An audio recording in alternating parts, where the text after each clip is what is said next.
Nagesh Exclusive remix. ए अपन धार हसिया के मला फटवा के तेरे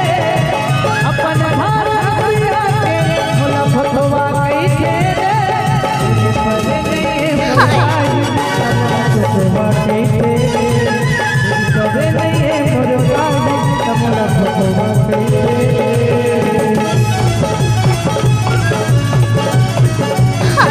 डीजे नागेश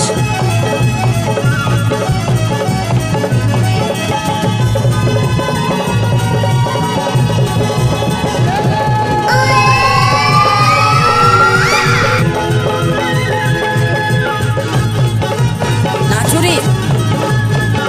नाच ना वो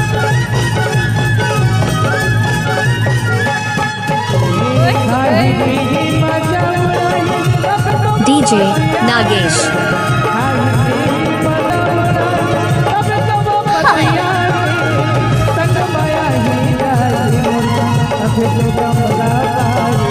क्या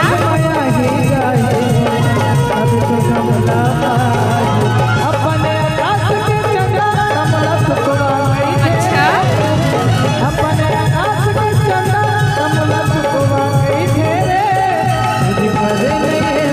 डीजे नागेश